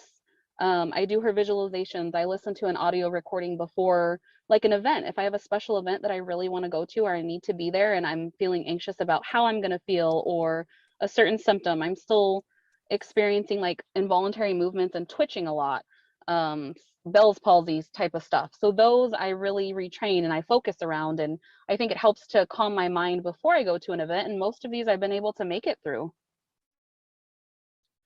So, Amanda, one question I forgot to ask you is, I know from our offline discussion that you're planning on going back to LymeStop. So you mentioned, you talked to us earlier about it's an initial consult. You get your 5 treatments. You go back 4 months later. You get your supplements for the $3,500. Why are you considering, or why are you planning on going back to LymeStop? Like, what is the thought process behind that? Is that normal for people to go back on a regular basis to sustain the level of healing that they've been able to get out of the initial program? So I know a lot of people, their symptoms are pretty much alleviated after that 4-month follow-up, but there's also people, as I mentioned before, Ashley Bellinger, like we've become social media friends and we talk periodically. And I know she had to go back, oh, I'm on the spot here, but maybe 6 or 7 times before her infections were completely healed. There's some people that just hold on to those infections. And I think for me, COVID played a major role because I got COVID in between my treatments. So some of these things that I'm experiencing, I don't know if they're long haul or if they're still Lyme specific or co-infections. And to my understanding, Dr. Smith now tests for the spike proteins from COVID, and he has a point for those. And since COVID, I'm experiencing a lot of things that can be considered Lyme and that I've dealt with in the past, or maybe they are still from the long haulers. So I want him to check that out and just continue to treat. I know a few of the members go back once a year just to kind of stay clear, try to keep their infections, make sure they didn't pick up anything new. And they're very reasonable. At that point, they only charge you for whatever infection they find and treat. And sometimes you would think, going to a doctor's office, they're gonna just find something so they can charge me. But I've heard of people going and they don't find anything, so they're not charged. So Lindsay, I'm sitting here looking at you and thinking, if you weren't in LymeStop, if you didn't go to LymeStop before you got COVID, I believe that you would have been in a much worse position today than you are now, right? I think you would have been much more set back in your healing journey, but because of LymeStop and everything you're doing, you've been able to now really rebound very quickly from COVID, right? And our listeners can't see you, but I mean, you just look so healthy, right? You look healthy, you sound healthy, and it's clear that you've made a lot of progress in your healing despite all of these obstacles that have come your way over the last several years. So before I hand you back over to Rich, I do want to ask you this one final question, because sometimes we miss things depending on where we go with this discussion. Is there anything we didn't discuss that you feel is really important, or you just want to share with the community that you can provide to them as a tip or a trick or a hack or a shortcut to help them in their healing journeys? I mean, I think I have a few things, not just for the healing journey, but just I think it's very important just because somebody, like you said, I look healthy and I feel much better. If you would have seen me before, you can tell the difference. But some people look completely healthy and they feel horrible. I've learned that from an early age, luckily, because like I mentioned before, my mom had a brain tumor at the age of, I think I was 9 or 10. And she's a beautiful lady, hair is always done, and she looks great. And doctors never took her serious either. So I think we need to be more aware that, you know, we don't know what people are going through mentally, physically, anything. So we just need to be a little bit more understanding, give a little bit of grace. This is something we also didn't talk about, but it's huge. And I found this through LymeStop, was Berber panella.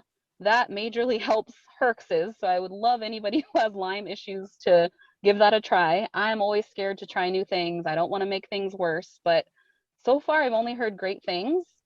And I don't know if we've talked about it, not we, but you guys have talked about it on this podcast at all, but organic Olivia is a huge, huge help for me. She has anxiety tinctures and these natural type of remedies. She doesn't have Lyme disease, but she has some other thyroid things that she's worked out, and that's been huge for me as well. And just hearing people talk about these things that help. I mean, I know I always love that on these podcasts, and those are things that have helped me get through. So I hope they can help someone else too.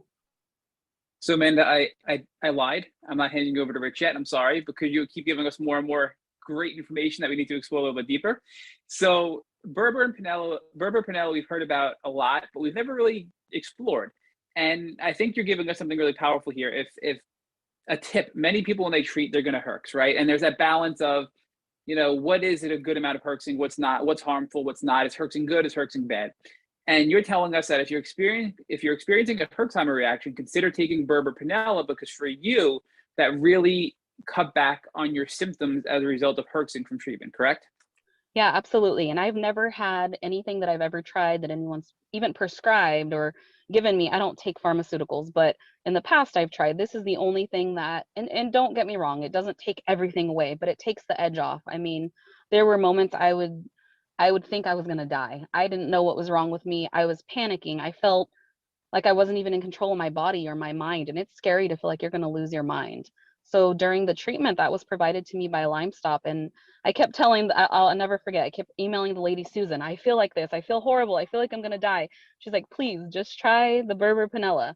So I finally tried it. And I mean, it did wonders. It would take the edge off.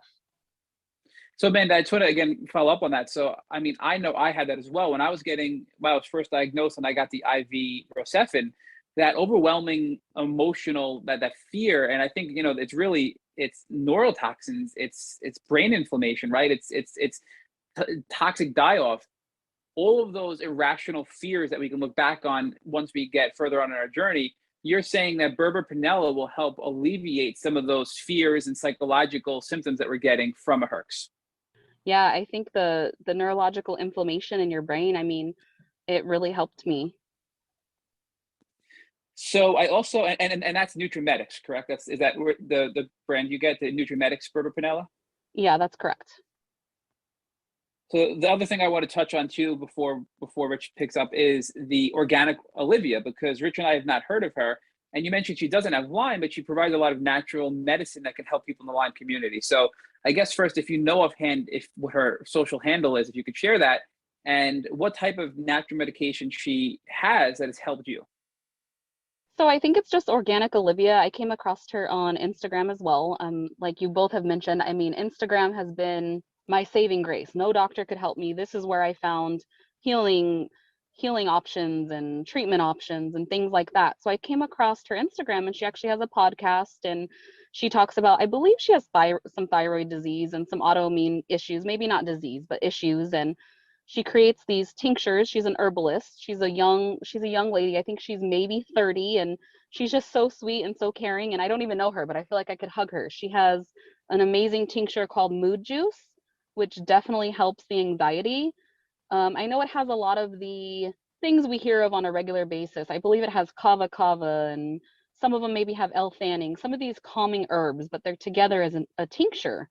And a peace juice that you can spray in your mouth. These things have really helped me get through these panic and anxiety moments that I normally wouldn't be able to make it through. I mean, I've tried prescribed medication. I've tried anything under the book or everything under the book that anyone's ever recommended. And these are the only things that ever came close in getting me through those major panic and anxiety. And people hear panic and anxiety, and even so, they still think, oh, that's in your head. You can work through it. Regular anxiety, absolutely. I can figure out ways to work through it. But when your toxins are so high and it's literally in your brain, there is nothing that, you know, you take binders, you do what you can, but these are amazing products, I think. So my final question, I hope, before I hand you back over to Rich, is do you think that these things work so well? So we'll go back to Berber Panella, for example. Do you think they work so well at alleviating a lot of these neural symptoms from neurotoxins, from neuroherxing, because they're actually, are they binders? Are they binding the die-off and binding the toxins and pulling them out of your brain? So it's alleviating the root cause to the brain inflammation. And once that gets pulled out, your mind is able to kind of go back to a little bit of ease. And to be honest with you, I'm usually a researcher and I have these things down, and I took Berber Panella in the moment when I was, I mean, on the ground in my room crying and not knowing what was wrong or going on. And I honestly don't know what that one is even meant to do. I know it pulls some toxins out of the brain, but that is one that I haven't even researched. I just took a leap of faith. I listened to the office manager at LymeStop and I said, okay, you do this all day, every day. I'm gonna trust you, Susan, and I'm gonna message you if it makes me worse. I'm not gonna be happy. But poor sweet lady, she's like, no, I don't think it's gonna make you worse. So messaged a few friends who've been to LymeStop, like, did you herx from this? Did it make you worse? And everybody said no. So I took it. And you did not experience any herxing, or you didn't feel any herxing from it or any symptoms from it other than just feeling better from the herx from your other medication, correct? Yeah, absolutely. And I'm sensitive. I mean, that's why I am so scared to sometimes, like a lot of people, so scared to start a treatment like we talked about or take anything because I already feel horrible. I don't want to make it worse, but I didn't feel anything worse. So I absolutely love the two final pieces you gave us, which are the Berber Panella for the neural herxing and the psychological herxing, which is real. That fear is real. That irrational thought process part of the herx is real. And then from another piece to address the psychological component, which again is a symptom or a byproduct of our disease, is this mood juice tincture. And then they have a peace tincture as well through Organic Olivia, which has helped you overcome a lot of the psychological herxing effects of Lyme disease. So are there any other tools or tips or tricks regarding herxing or just alleviating your symptoms that you want to share before we conclude this part of the podcast? No, I mean, I think we touched on everything. I, mentioned the infrared sauna, these tinctures, and that's about it. I mean, like the rest of us, we all hear, I have ice packs on my head constantly. I put essential oils on my head, and whatever we can do to help. I mean, I'll share anything that might help somebody just a little bit. So Amanda, now talk to us about the journey of transformation. Your journey of achievement has been really powerful, and you were really kind to share with everyone all the things that you did, both how you built your team and how you located your tools to heal. But let's talk about the journey of transformation and how this experience was transformational, how you learned about your gifts, how your creator created you in a special way, and how you're now using that to help other people. So I think it's been huge, not only for myself, but we kind of touched on it, but my job has been amazing. I mean, they let me cut my hours. They let me work from home even before the pandemic. That has been huge in my healing journey. These people don't even know, they knew me. They knew me from working 40 hours a week, being there every day, never missing work, being top performer, hitting all these goals, and just them allowing me to work part-time and be home just allowed me to be able to heal and do so many things. I've learned a lot about myself.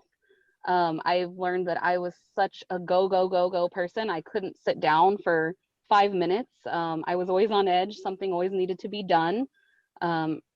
Also, I'm that person that everybody goes to. They're always dumping on that emotional energy. And I've learned that it's important to set boundaries. It doesn't mean you can't be there for people, but you do have to set boundaries. The hugest thing for me is to be basically your own best doctor, your own advocate. Don't buy into somebody telling you it's all in your head. You know your body better than anybody else. And more than anything in this journey, I just think it's taught me so much, just to, like we touched on, not to judge a book by its cover. Basically, you don't know what somebody's going through. And from this, I mean, if I could help just one person, it would all be worth it. So I think going forward, I just want to try to continue to do that and spread awareness. And you're doing a great job with that through Instagram and from all the outreach that you're doing. So, I mean, a lot of people have asked us the question, who has the best foundation for healing? And I've been thinking a lot about that lately, and I'd like to sort of run this by you. And I've actually seen sort of two patterns developing, both of which I think you embody. The first is people who are, before getting sick, already intuitively dealing with their health, meaning they work out a lot, they're careful with their diet, they use supplements, and they're constantly sort of reading their body to try to improve themselves physically, generally athletically, but it can be in other ways.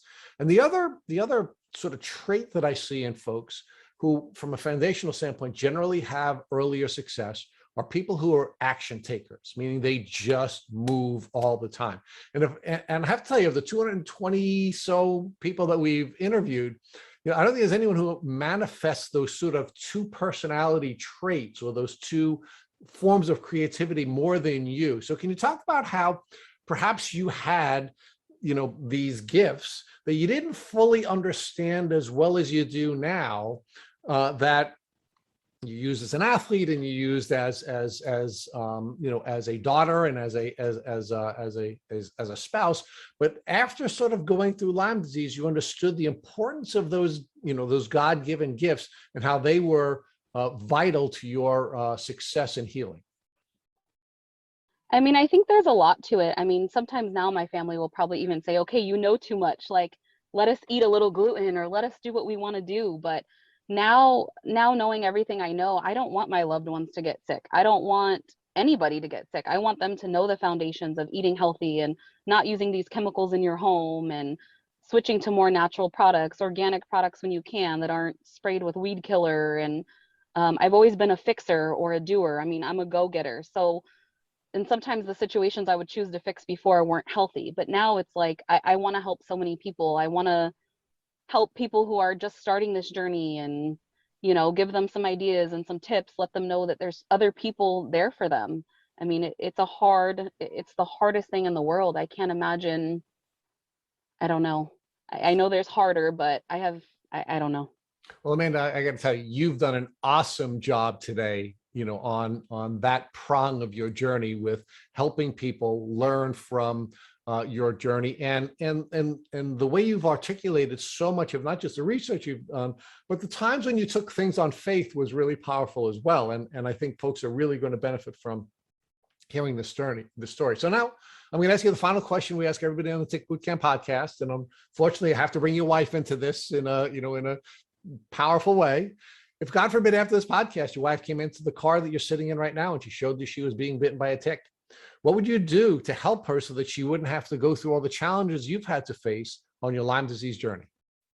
So there's definitely a couple parts to that. Like I said, in Arizona, we don't encounter ticks that often, but as we know now, different insects can carry it. So if she gets even any kind of insect bite, of course, I'm a little more cautious and fearful. We put if my mom would kill me if I didn't say this, we put essential oils on it right away. We put the bentonite clay on it. But if there was an actual tick, I would make sure it was removed properly, saved. I know you want to send it in for testing. And I would refer people to, I know the Tick Bootcamp has online, they have resources on what you should do for the tick bite. I know my naturopath has some resources. I would make sure that whoever my loved one is, my wife or whatever, that they have these resources and, you're not just pulling it off incorrectly and throwing it away, being done with it. Amanda Rojas, we can't thank you enough for sharing your beautiful journey with the Tick Bootcamp podcast. Thanks. Thank you guys so much for having me. I had been looking forward to this. It was so nice to finally meet with you guys. Thank you for listening to the Tick Bootcamp interview with our guest, Amanda Rojas. To our listeners, we have a call to action. First, if you'd like to learn more about Amanda Rojas, please visit our Instagram page at Amanda_Rojas_10. Second, if you enjoyed this episode of the Tick Bootcamp podcast, please share it with your friends by using the social media buttons you see at the bottom of our post. Third, Tick Bootcamp is created a Tick by Blueprint that has been inspired by the information that has been shared with us by past podcast guests. We urge you to visit our website at tickbootcamp.com to view the blueprint. Please note we would appreciate any input or any improvements you would like to share with us. Fourth, don't forget to subscribe to this podcast on Apple Podcasts, Google Podcasts, or Spotify to get your automatic episode updates of our Tick Bootcamp podcast. And finally, we thank you, our community, for your comments on our past podcast episodes. Please take a minute to leave us an honest review on Apple Podcasts, on Instagram, or on our website. We make it a point to read every single one of the reviews we get. Thank you, as always, for listening.